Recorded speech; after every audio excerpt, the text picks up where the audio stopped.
Hello everybody, this is Desmond520, and, well, due to the fact that of things, aka, vacation, well, the first few days, the weekend, and then Christmas and all that, I will not be playing my games very much, and I will not have a chance to post any videos, so, as sort of like a big video for anyone who wants to see it, today I'm going to be, well, also because of the fact that I'm getting my wisdom teeth out, so I'll be in way too much pain to probably be complaining about certain gun stats on YouTube. I will be making 3 mini reviews today, all in a 20-minute span, or 24-minute span if you want to be specific, but yeah. So let's just get right into it, since I know you guys don't want to wait too long. Our first weapon is the weapon you'll be seeing the first gameplay with. This is the Vigilance Wing. So the Vigilance Wing essentially has 2 abilities, and both of them are very good, and its masterwork simply allows you to fire in full auto. Not as like full auto, but as auto burst. And I believe you get through the crucible or something like that. But main thing with this weapon is that it is a 5-round burst pulse rifle. And it has its own unique damage, but essentially it has a similar time to kill to an auto rifle because of, well, just in general, that's how fast its time to kill is. And its 2 perks are quite good.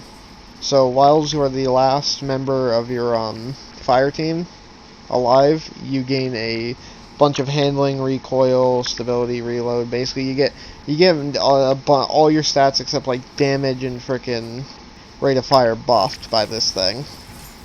Your second perk, which is the one you'll be seeing more often if you're not playing Trials with it, which is ironic considering the fact that it's literally like an Osiris, I guess, gun you'd call it.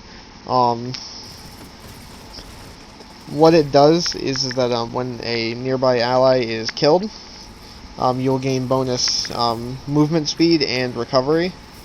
And you'll see it, Harsh Truce will come up. And what that does is that you'll gain increased recovery rate, and you will gain slightly increased movement speed. Overall, this is one of the best pulse rifles in the game, and I really recommend it to anyone who does get it. It's just good in Crucible. It's good. It's okay out in the world. Pulse rifles aren't the greatest out in the world weapons, but it's still, if you're going to run a primary exotic, this is one of the better ones to run. Overall, I would say its biggest strength is just in PvP, because it has a very competitive time to kill. It has an extremely forgiving time to kill because you have much more bullets and you're firing them faster. And the entire thing allows you to play either objective or one life modes with very little, I guess, issue, because you gain bonuses just for being in either mode and having things happen in game. So it's not even like you have to work to see most of these perks come up. It's just something that sort of happens. Aside from that, there's not really much else to talk about with the weapon. I just say overall it's a very great weapon. I recommend using it mostly in the Crucible, but it's good in PvE. And for my rating, I'll give this a 5 out of 5 in PvP, as I believe is one of their top performers. And in PvE, I will give the weapon a 3 out of 5 because it has no real perks based around actually dealing damage or anything like that. But it is very good in situations where you are forced to clutch up in PvE because, I don't know, like maybe your strike team wiped and stuff like that. In which then it can be a pretty decent weapon to pick up for those situations. But that's about it. Okay, next up we're going to be going over the next one of the other fun weapons, and this is the point of the video where I'm going to be saying the last 2 weapons for this video are going to be Destiny 1 weapons originally, so they are Destiny 1 weapons that have been brought to Destiny 2. So the first one being the Suros regime, which weirdly enough is one of the hardest guns to balance in the game. Mostly because of 2 reasons. One, in both, firstly, it directly is just a better, let's say, it's just a very good auto rifle in terms of what it's good, because I'll talk about the perks in a minute. But, that's the thing, is that this weapon sways with the times of auto rifles. A good example is that in PvP in Destiny 1, this used to be the best weapon in the game, and then it became one of the worst weapons, or an average to one of the worst weapons in the game. Then by the end of the game, it was considered a pretty competent weapon, but not like a great one. Destiny 2, it comes out, the thing's meh to okay. Then it becomes broken, like less than like a month later, and then it's stayed pretty much either broken or at the top or close to the top ever since then. And that'll be because not only its perks but also its archetype. So this is a 600 RPM archetype, which is considered one of the best in the game, and it has 3 amazing perks. As for how you obtain this, it'll be the same as all the exotics, except, well, it'll be the same as for this and Vigilance Wing. You obtain them randomly, and both of them, or all weapons in this, you obtain through Crucible for their masterworks. I don't remember what the masterwork is on this one, I'm sorry for that, but I do know you have to obtain it through Crucible, at least the catalyst. But let's get into the perks. So the Suros Regime perk, which is the perk it's had all the way since D1 and has not changed. The bottom half of the magazine does increase damage, which it's more like the last like 5 or 6 rounds do like a good increase in damage, the rest of them do like barely anything. But basically it just means that your last few bullets are going to hit a lot harder. And kills, kills with this weapon potentially have the ability to start returning health. Now the big thing with this versus like versus some other exotics is that this does not just give you like a small chunk of health and that's it. This gives you health, shields, and it triggers regen immediately,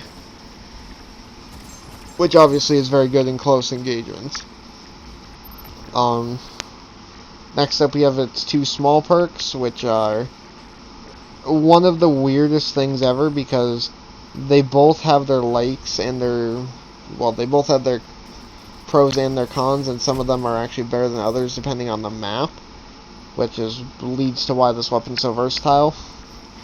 And this is the Suros Regime's ability Spinning Up and Dual Receiver System, whatever. Basically they both do the opposite thing. So, or do I guess a kind of opposite thing. So essentially what happens is that upon with Spinning Up, the longer you fire, the more the higher rate of fire it gets. So basically holding down the trigger will slowly ramp up your rate of fire. This is actually similar to the what is it, Sweet Business exotic, except that instead of Sweet Business having a large magazine size and stuff like that, basically the main difference between these is that the Sweet Business has a lot more ammo to sustain its high rate of fire, so basically like you want Sweet Business at its max rate of fire. With Suros you want it to be in between. Basically you want to be like the first 5 shots in, so you get that slight rate of fire increase. Because what Spinning Up does is that Spinning Up does not decrease your damage. For those that don't know, in many cases when rate of fire is increased on a weapon through a perk that isn't like I would say like not like an outside buff, but like an actual weapon perk, changing rate of fire generally changes the damage of the weapon as well, to match like the archetype in which the damage value is balanced. As where with Suros, instead you are getting potentially, I think it's like a 750 RPM for most of its fire rate once you hold down the trigger, and then it gets to like a 900 plus. But you're still dealing the same damage as a 600 RPM auto rifle, which is insane. This is the one I recommend the most, and it's the one you'll see me use the most in the gameplay. The other one, which is much more useful at like long range maps, or if you're using like a slightly more laid back playstyle, and that is the dual receiver one. I like to just call it oh my lord, I forget what the name of the perk was in D1. But basically what it does is, while it's aimed down sights, the weapon shoots slower but does higher damage. So essentially you go from like a 23 damage headshot to like something closer to a like 36 damage, something like that I think I saw, which is fairly good. It's not like outstanding, but it's still very, very good. And it changes the archetype obviously because of that. But both are very good, and the biggest, I guess, problem with this weapon is that the chance to return kills, it can sometimes be very inconsistent, and there's no, I guess there's no soft cap on it, but it's also not the most common thing in the world, I would say. Generally I get it once every 3 kills on average. Just like looking at the top of my head. And the biggest issue with that is that instead of it being like what you would think it would be, which is that and what a lot of perks like that have, is that what you could have done to make this even easier, or better should I say, is make it to where the first time you get it is guaranteed, and then you have like a soft cooldown of like 10 seconds, and then every 10 seconds, if you man it, it'll reduce the chance of getting it by a small amount, or by a decent amount, and basically every time you get a kill while the cooldown is active, you would, the cooldown would, or every time it procced while it was there, it would stack even more. Which, by the way, I don't know how these dudes didn't die. They were both, I froze 2 of them, and I hit them with it, just no damage, but whatever. Destiny 2 glitches be like.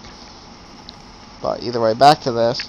That's the biggest issue with it, is I just think that I would like it to be slightly more consistent in the fact that at least that first kill, every now and then it won't just be like a gamble as much, because in the fights where I'm getting it very often, I'm basically surviving gunfights that I don't even think I should be.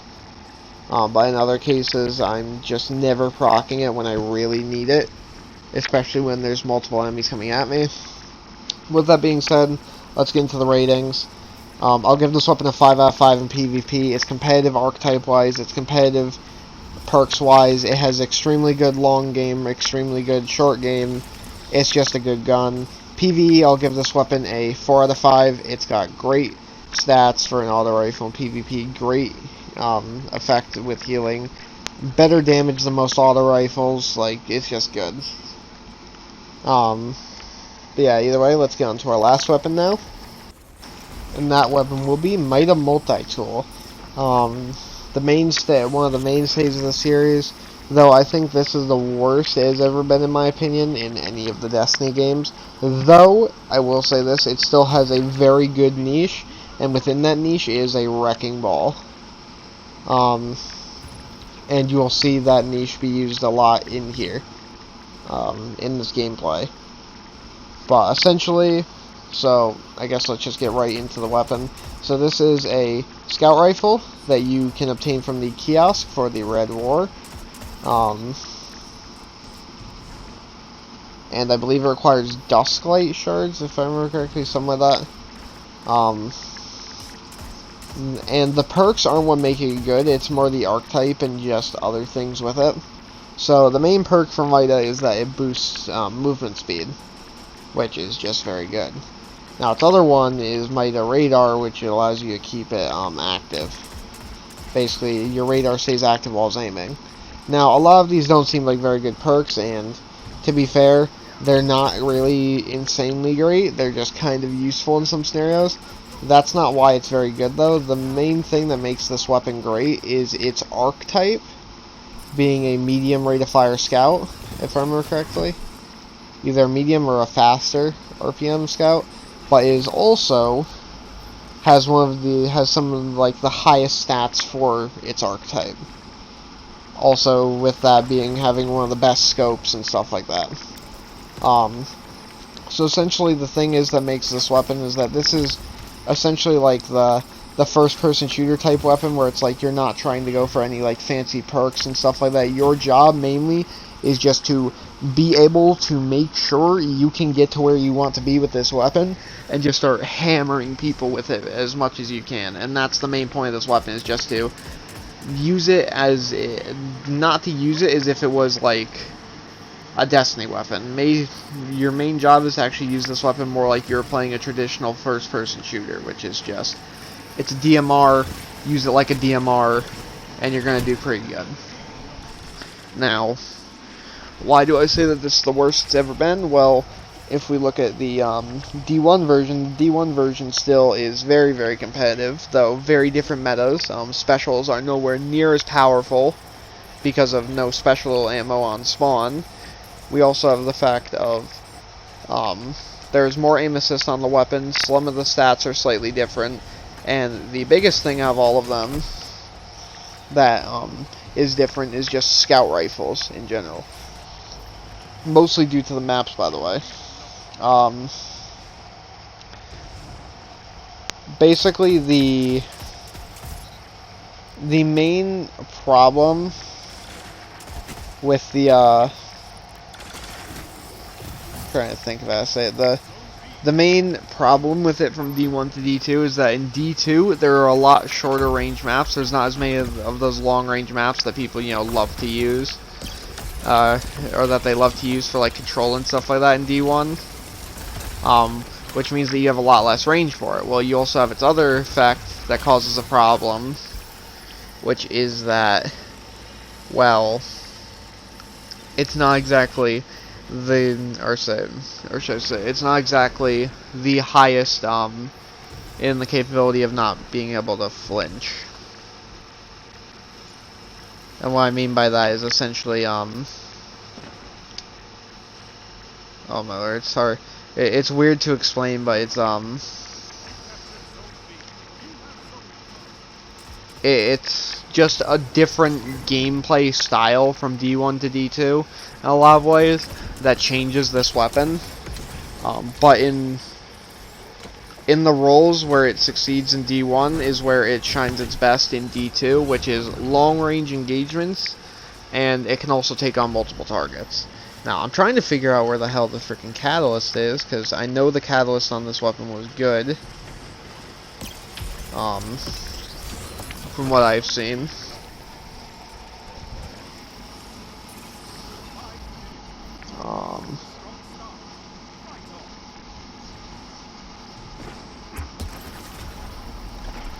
Mida multi-tool, so yeah, it gives you Outlaw, which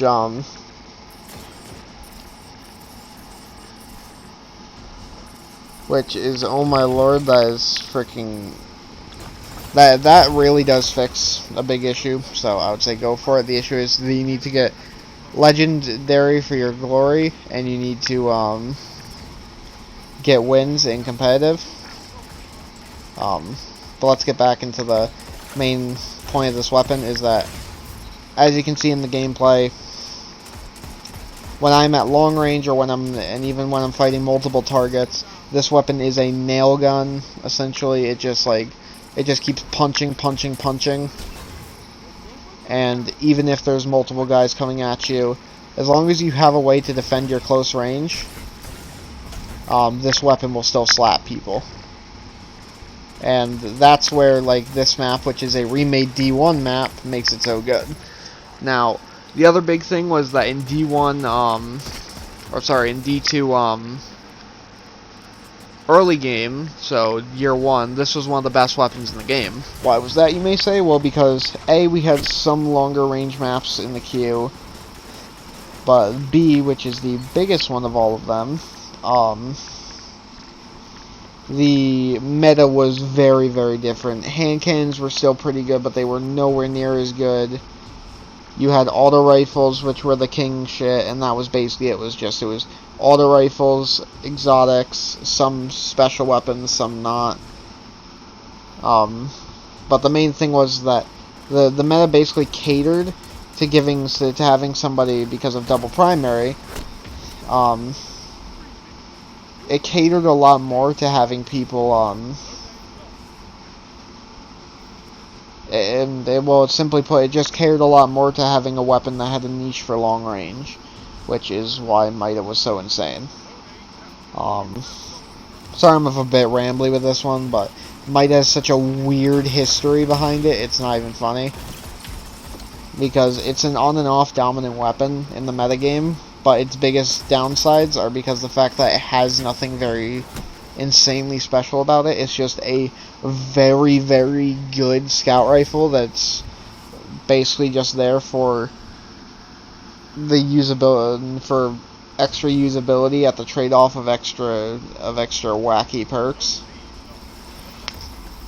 But I'm going to go and give a rating to this weapon. So because of its niche nature in PvE, due to the fact that, well, it doesn't have any perks that help it in PvE, I will probably give this weapon a 3 out of 5. Simply put, the weapon just, it's a good workforce weapon and it can do its job pretty well. It just doesn't have what it needs to make it a viable PvE weapon. Now, as for PvP, on the other hand, I will give this weapon a 4 out of 5, teetering on a 5 out of 5. The engagements in which you use it are what make the weapon, and this is a somewhat skill-intensive weapon because of that. Otherwise, if it were the fact that if the meta were ever to change towards much more longer-range maps, like the one you're seeing me play here, this weapon will immediately become one of the main workforce weapons. And I've even seen it, due to high caliber rounds being built into the gun, that it can compete with some of the higher impact scout rifles that can outshoot it in terms of killing power. But with that being said, hopefully you guys enjoyed this long video talking about, like I said, I probably won't be uploading until at least next week. But either way, I hope you guys enjoyed this little mashup video. Like and subscribe, and I'll be seeing you guys all later.